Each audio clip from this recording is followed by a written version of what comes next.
está cayendo. Pero ya que venimos hablando de todo esto, aprovecho para preguntarles.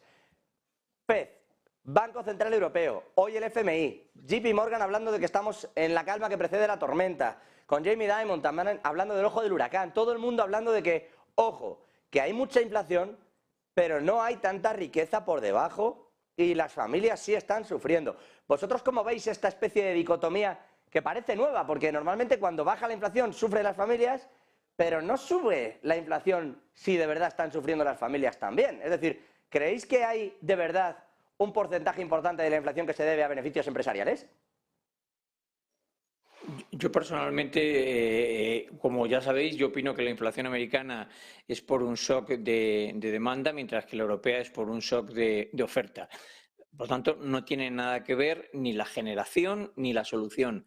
Los americanos lo que tenían generado es un embolsamiento de ahorro derivado de los confinamientos que se estimaba en 3,7 trillones americanos de dinero para sacarlo. De hecho, los que se quedaron en la cola, rezagados a la hora de crear empleo, particularmente fue el sector el que está relacionado con el ocio, el entretenimiento, el leisure and entertainment. Entonces, eso empieza obviamente a consumirse y una vez que se ha consumido del todo, afloran los problemas. Ese sector, que es el que se había quedado más rezagado generando empleo, particularmente es el que más rápidamente lo va a perder. Porque son los sectores menos cualificados y además los sectores que, aunque lo parezca, son los de menor valor añadido. Entonces, obviamente muchas empresas han aprovechado particularmente en ese sector en intentar transferir lo más rápidamente posible esa inflación para no perder beneficios. Y es ahí donde se está viendo. Pero lo vamos a ver en sentido contrario a la vuelta de la esquina, que estamos torciendo la siguiente calle. Enrique. Pues lo primero, como hemos hablado efectivamente muchas veces, estamos en dos fenómenos con un elemento común, que es la subida persistente de los precios, pero con causas que efectivamente son diferentes en Estados Unidos y en Europa, aunque sí creo que poco a poco van convergiendo en las causas, no son tan diferentes como lo eran hace 6 meses o como lo eran hace un año, ¿no?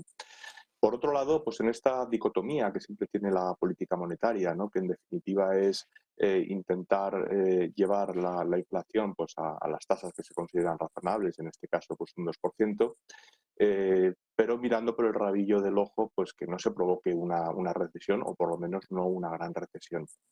Esto siempre es el dilema, ¿no? De la política monetaria, los retardos, los efectos no deseados, etcétera, etcétera. Pero yo creo que también nos encontramos con dos elementos que quizás son más novedosos en la historia económica. Uno es que el desajuste que existe entre oferta y demanda de todo, de bienes y servicios en el mercado de trabajo y, por supuesto también en el mercado de dinero como consecuencia de toda la expansión monetaria que se hizo, pues está muy desequilibrado, ¿no? Y esto tarda mucho en recomponerse y bueno, pues un ejemplo de ello son los cuellos de botella.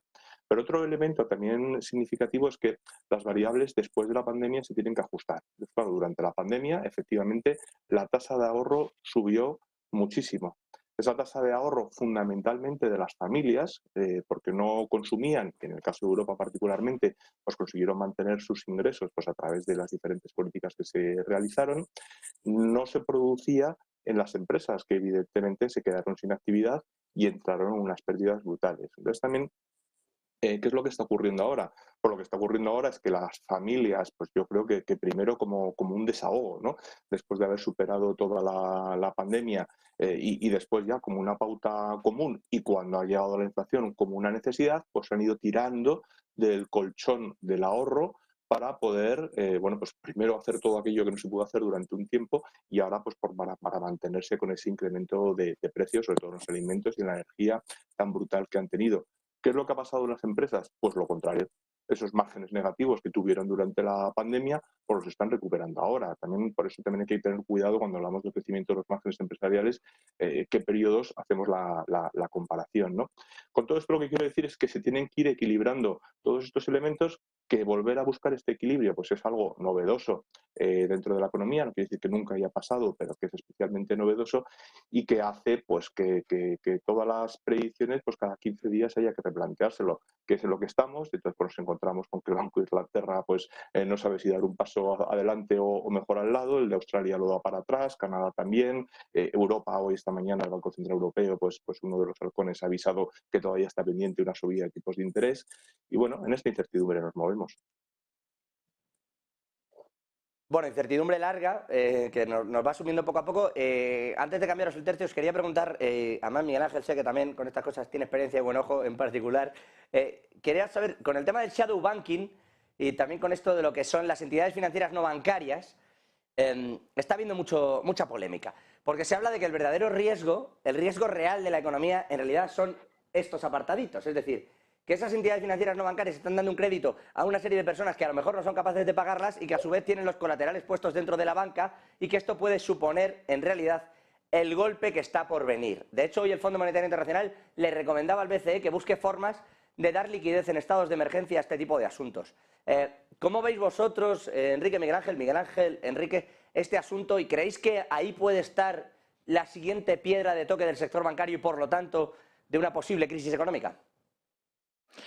Bueno, mira, esto, lo del shadow banking es una cosa que quizá los españoles no estamos acostumbrados, pero en Inglaterra funciona, en el mundo anglosajón en general, Inglaterra, Estados Unidos, funciona de una manera brutal. De hecho, Inglaterra, el Reino Unido, perdón, tenía hasta, creo recordar que era el 6 de febrero o una fecha por así, concedía una visa a los extranjeros. La quitaron de un día para otro. Bueno, pues la manera de conseguir esa visa era invertir de 2 millones de libras en adelante, en función de la cantidad que invertías. Bueno, pues realmente donde tú lo colocabas era en un fondo de préstamos a este tipo de empresas. Es decir, de hecho tengo unos amigos que dirigen un fondo de esto que lo que hacen es colocar ese dinero, particularmente de esas fortunas que quieren la visa o que querían en su momento la visa para vivir, para residir en el Reino Unido, en este tipo de empresas. Curiosamente, este tipo de fondos estaban garantizados de alguna manera por el gobierno, con lo cual el gobierno era el que mostraba el colateral al fondo. Y con lo cual, de alguna manera, quien estaba detrás eran los propios estados. Bueno, en Estados Unidos funciona de diferente manera, pero lo que quiero decir es que los colaterales al final se emplean generalmente para funciones de apalancamiento financiero. Y ahí llega el grave problema que tienen todo este tipo de gente. Pero no creo que la entidad del problema sea de un volumen como para tumbar a todo lo que es la banca de inversión y banca comercial con unos activos aparentemente suficientemente solventes como para causar un problema. Yo creo que vendrá por otra vía, pero no por ese tipo de préstamos, que lo emplean fundamentalmente también los private equity. Eso le iba a decir, ¿por dónde vendrá? No se me escape, Miguel Ángel, ¿por qué vía? No lo sé. Es decir, yo creo que mira, tanto Goldman Sachs como Morgan Stanley, yo respeto muchísimo al economista, al estratega jefe, perdón, de Morgan Stanley. Me parece un tío de lo más razonable y además las predicciones las suele clavar. Y lo que todos han predicho es que a final de este año el S&P estaría en el orden de los 4.000, más o menos donde estábamos antes. Claro, el mercado se olvida de que en los 12 meses tiene que haber subidas y bajadas. Lo que ocurre es que las subidas son lentas y las bajadas son abruptas. Y claro, cuando llega una de estas bajadas, a todos nos tiemblan los pies, sobre todo porque generalmente vienen provocadas por algún problema. Claro, cuando metes en la jugada a los bancos, son palabras mayores. Cuando son las tecnológicas, bueno, pues no pasa absolutamente nada, tienen mucho peso, bueno, ahí qué pasa. Claro, cuando ya entran los bancos, a todos nos tiemblan las piernas. Y yo creo que lo que está pasando, que en una de esas, bueno, pues ha tocado que ese que los va a proporcionar esas bajadas para ir equilibrando el mercado durante el año, sea el sector bancario. Y nos tiene a todos realmente asustados. Enrique. Bueno, yo creo que Miguel Ángel, con lo que nos ha comentado, evidentemente es un buen conocedor de esto, ¿no? Es verdad que, bueno, que podemos poner encima de la mesa muchos riesgos, es decir, como hemos hablado tantas veces, el sistema financiero y en concreto las entidades financieras, los bancos, pues nos dan mucho miedo, entran en operaciones que pueden estar fuera, ¿no? Como estas que estamos hablando del concepto más tradicional, que fíjate que está vinculado, ¿no? Pues a otro fenómeno que también se está produciendo, que es por la salida de grandes fortunas de América Latina hacia Europa, pues como consecuencia de la evolución o la mala evolución, ¿no? Democrática de muchos de esos países, pero es que luego ya nos podemos ir a economías que directamente no están bancarizadas, ¿no? Yo que he tenido la ocasión de vivir durante un tiempo en América Latina, pues al final lo que ocurre es que la tarjeta de crédito que tiene la persona común y corriente no es de un banco, sino es de un retail y entonces, aunque tiene una supervisión, no es la misma supervisión que tiene la tarjeta de crédito de un banco, ¿no? Por tanto, claro, todo esto son riesgos que cada vez son menores, como explicaba Miguel Ángel, el centro y el núcleo está donde está, luego estos parecen más pequeños y no deberían ser lo que desencadenaran ninguna gran crisis, pero al fin y al cabo hay que estar atento a todos porque, bueno, cualquier cosa que provoca la caída pues, de un país de América Latina que empieza a generar pues, un efecto en cadena, y no se sabe hasta dónde puede llegar, ¿no? Por lo tanto, bueno, yo creo que durante los próximos meses vamos a tener muchas alertas de este estilo, sean reales o no sean reales, pero que forman parte de los riesgos y de la reacción al riesgo que tenemos ahora mismo.